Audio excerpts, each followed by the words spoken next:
뉴스 브리핑 시간입니다. 그럼 첫 번째 소식부터 살펴보겠습니다.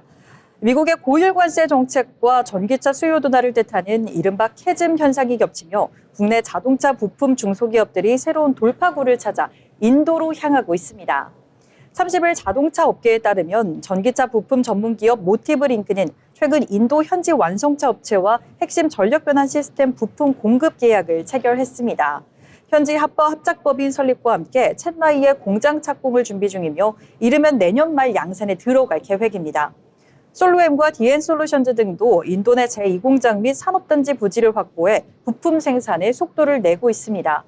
이러한 행보의 배경에는 인도 전기차 시장에 가파른 성장세가 있습니다. 산업은행에 따르면 이 인도의 전기 승용차 판매는 2015년 650대에서 지난해 11만 4천 대로 급증하며 연평균 78%의 성장을 기록했습니다. 업계 관계자는 인도 정부의 높은 관세 장벽 속에서 가격 경쟁력을 확보하기 위해 현지 생산 능력을 더 키울 것으로 분석하고 있습니다. 다음 소식입니다. 올해 들어 미국 공화당 정치인들의 투자 종목을 추종하는 상장 지수펀드 ETF의 수익률이 민주당 주동 ETF를 앞선 것으로 나타났습니다. 금융투자업계에 따르면 공화당 위험 투자 종목을 따라가는 이 GOP ETF는 올해 들어 10.64%의 수익률을 기록해 같은 기간 10.33%를 기록한 민주당의 ETF 낸시를 앞질렀습니다.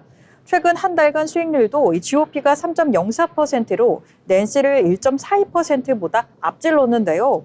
이 GOP ETF는 비트코인 ETF, JP모건, 통신주 등 가치주와 자산군이 고르게 분산된 반면 낸시 ETF는 엔비디아, 마이크로소프트 등 소위 매그니피센트 세븐 중심의 성장주에 집중돼 있다는 점에서 투자 전략이 갈렸습니다. 한편 미국 정치인들과 달리 국내 정치인들의 자산은 여전히 부동산의 중심입니다. 올해 공개된 국회 고위공직자 재산 내역에 따르면 부동산 비중은 평균 75% 이상에 달하고 있으며 국내 주식 투자 비중은 상대적으로 매우 현저히 낮은 수준입니다. 다만 이재명 대통령이 직접 국내 대표 ETF에 투자하면서 부동산 자산의 증시 이전을 강조한 만큼 정치인들의 자산 구성에도 변화가 필요하다는 목소리가 나오고 있습니다. 다음 소식입니다. 정부가 대법원 판결 취지에 따라 공공기관의 인건비 편성 기준을 일부 완화했습니다. 이에 따라 공공기관들이 법적으로 제한된 총액 인건비를 초과해 직원의 임금을 올릴 수 있는 길이 열렸습니다. 기획재정부는 30일 공공기관 운영위원회를 열고 공기업, 준정부기관의 예산 운용 지침 개정안을 의결했는데요. 개정안은 통상임금 소송 결과나 관할 행정기관의 판단에 따라 법정 수당이 증가한 경우 기존 인건비 인상률인 3.0%를 초과해 예산을 편성할 수 있도록 했는데 이는 지난해 말 대법원 판결을 반영한 조치로 알려졌습니다.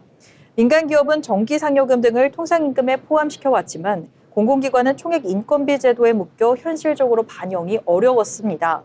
이번 조치로 공공기관의 기본급뿐만 아니라 연장, 야간, 연차 수당도 함께 오르며 인건비가 큰 폭으로 늘어날 전망입니다. 기술보증기금은 일부 수당이 최대 1.7배에 오를 것으로 예상했습니다. 공공기관 평균 연봉이 공기업 기준 8,400만 원이 넘는 만큼 고임금 기관일수록 인상폭도 더 커질 것으로 보입니다. 한편 일각에서는 이러한 인건비 증가가 공공요금 인상이나 노사 갈등으로도 이어질 수 있다는 우려도 제기되고 있습니다. 전국 공공운수노조는 총인건비 제도의 전면 개편이 필요하다고 주장한 바 있습니다. 마지막 소식은 고용시장 관련 소식입니다. 지난달 국내 사업체 종사자 수가 다시 감소세로 돌아선 가운데 고용시장의 회복이 쉽지만은 않은 상황입니다. 고용노동부가 30일 발표한 6월 사업체 노동력 조사에 따르면 지난달 말 기준 1인 이상 사업체 종사자는 2027만 2천 명으로 작년 같은 달보다 15,000명, 0.1% 준 것으로 알려졌는데 사업체 종사자 수는 지난 1월부터 감소세로 전환된 뒤 4월까지 넉 달 연속 줄었고 5월엔 잠시 보합세를 보였지만 6월 들어 다시 감소세를 나타냈습니다. 특히 제조업과 건설업에서 고용 감소가 두드러졌습니다. 제조업은 전년 동월 대비 9,000명 줄어 21개월 연속 감소했고 건설업은 9만 1,000명, 숙박 음식업과 도소매업도 각각 2만 명 이상 줄었습니다. 반면에 보건사회복지 서비스업과 전문 과학기술 서비스업, 부동산업 등은 일부 업종 관련해서 증가세를 보였습니다.